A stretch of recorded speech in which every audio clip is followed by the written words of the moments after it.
J'espère que vous allez bien, tout dépend de l'heure à laquelle vous êtes en train de nous suivre. Nous sommes actuellement à Kolwezi et j'ai tenu parfaitement à rencontrer un frère que j'ai connu à l'époque. Mais ce qui m'a beaucoup plu est que la personne n'est plus la même. Je vais passer le micro pour qu'il puisse se présenter et après nous allons passer à autre chose, question d'entamer les sujets et ce qui nous a poussé à faire cette vidéo. Alors, bonjour, Bonjour, monsieur. Vous pouvez vous présenter. Bon, moi, c'est votre frère, Slyne Fred, que vous avez connu en tant qu'artiste musicien mondaine, mais je suis plus dans le monde de musique mondaine. Et Slyne maintenant est dans le... Je peux dire comment?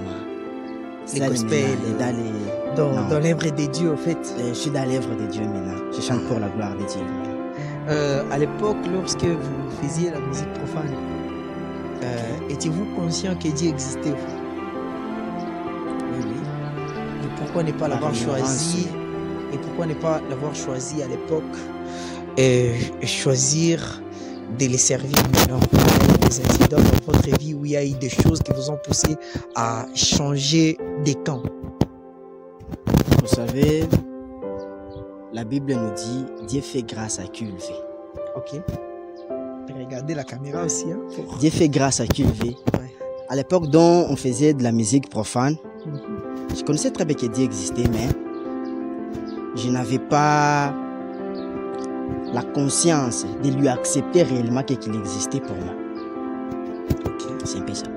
Alors, qu'est-ce qui a poussé, qu'est-ce qui a créé cette conscience?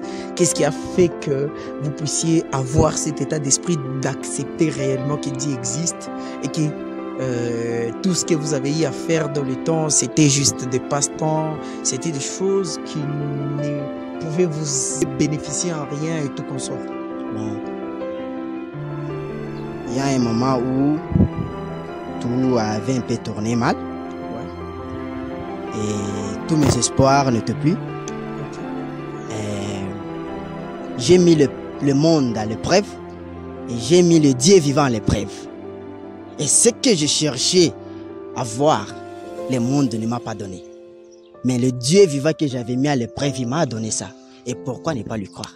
Ça, c'est un témoignage. D'ailleurs, c'est quelque chose qui me plaît beaucoup parce que c'est un témoignage qui peut motiver plus d'un. Donc, vous voulez dire que pour que quelqu'un puisse changer des camps, changer sa position, il faut qu'il puisse, c'est obligatoire qu'il puisse passer dans des épreuves très compliquées pour croire en Dieu ou pour donner sa vie à Christ. Parce que nous savons tous qu'il y a des gens qui se convertissent parce que la vie ne marche pas, parce que rien ne marche dans leur vie et que tout devient compliqué et incompréhensible. Et du coup, c'est votre exemple, je crois.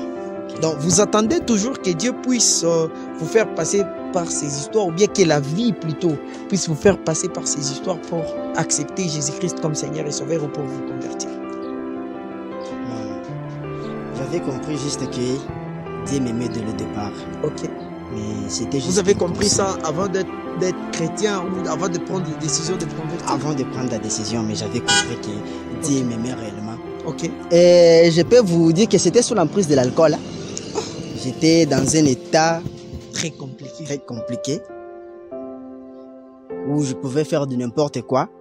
Mais comme Dieu reste toujours le Dieu suprême, le miséricordieux, l'omniprésent et l'omnipotent. Il a été avec moi. Et ça a changé par miracle.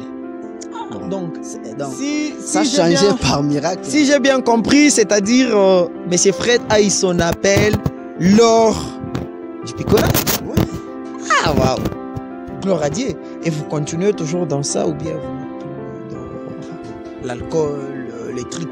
Du fait que c'est la seule chose qui vous a permis quand même d'avoir un contact direct avec Dieu. C'est la seule chose qui vous a aidé à abandonner la vie du passé, la vie de la personne que vous étiez. En fait, entre parenthèses, avant que vous puissiez répondre à ça, vous êtes baptisé? Non, pas encore, mais bientôt. Ah, Dieu soit loué. En fait, donc, vous prenez toujours l'alcool jusqu'à présent ou bien c'était juste une façon ou une manière que Dieu a voulu vous passer les messages pour que vous puissiez être convertis? Bon, l'alcool, je prends toujours. Ça, je ne le nie pas. Je prends toujours l'alcool. Mais je ne le prends pas de la façon dont je le prenais avant. Ok, donc aujourd'hui, actuellement, c'est avec modération. Avec modération, oui. Avant, je prenais de l'alcool en plein public avec des amis partout là, on faisait du n'importe quoi. C'est en cachette. Même pas à en la cachette. maison. Pas en cachette. D'ailleurs, je tiens à... Je suis clair et je suis droit. Je prends de l'alcool et l'alcool est devenu comme un stimulant pour moi.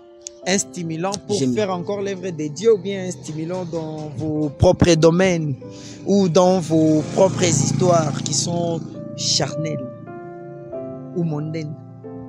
C'est un stimulant dans quoi? Dans les choses qui vous poussent à faire grandir ou faire avancer l'esprit pour que vous puissiez être bien assis dans les histoires de Dieu, ou bien c'est un stimulant dans tout ce qui est domaine professionnel pour vous, qui est, bon, je vais simplifier, sur tout ce qui est matériel ou immatériel. Dans tout ce qui est dans le domaine professionnel. Dans le domaine professionnel. Et de pousser encore mon esprit. J'espère que vous êtes dans une entreprise, entre parenthèses. Oui. Et du coup, votre entreprise permet à ce que vous veniez travailler sous l'emprise de l'alcool? On prend l'alcool, cela ne signifie pas qu'on prend l'alcool pour s'enivrer. C'était juste une simple question. Je n'ai pas demandé si pourquoi vous prenez l'alcool. La question là a été posée bien avant. Je vous ai demandé de savoir je peux me permettre de prendre de l'alcool sous mes heures de service quand même. Ah, évidemment. Et donc, si vous pouvez vous empêcher de prendre l'alcool pendant vos heures de service, qu'est-ce qui vous motive à prendre ça lorsque vous n'êtes pas dans les services? Parce que moi, je sais que les services, les boulots que vous avez, c'est Dieu. Vous avez crié en lui. Il a changé votre vie. Il vous a béni. Okay. Et la position que vous maintenez dans votre entreprise et tout, je ne connais pas la suite, c'est Dieu.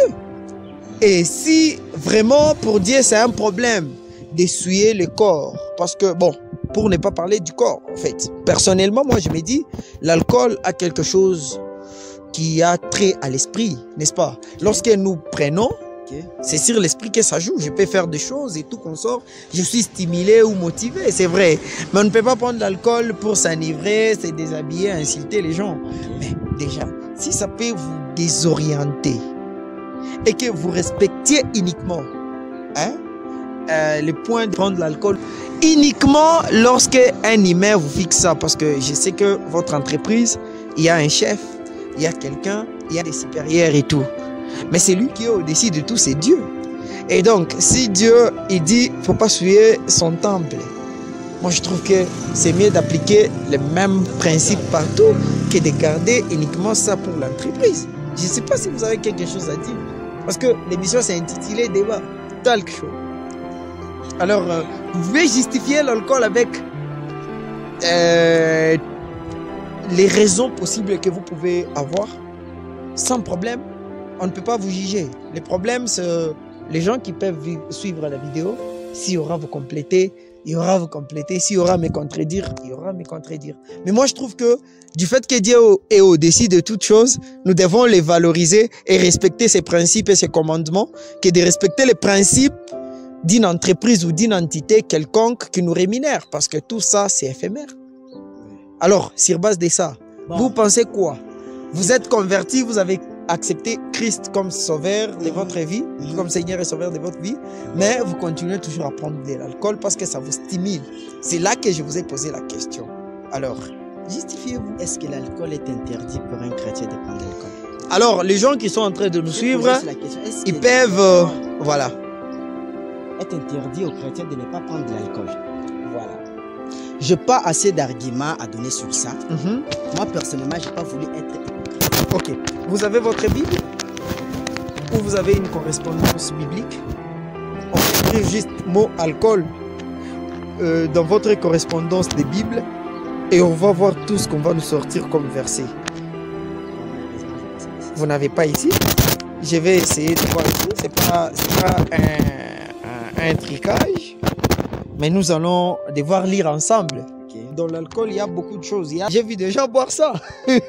Il y a de l'alcool, il y a de la bière, il y a du whisky, ce qu'on appelle des liqueurs.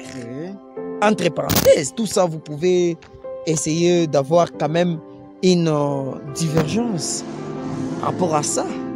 Et du coup, moi, je trouve que lorsque quelqu'un, avant qu'on puisse regarder d'abord dans notre correspondance des Bibles, je crois que lorsque quelqu'un accepte Christ comme Seigneur et Sauveur de sa vie, il change complètement et totalement.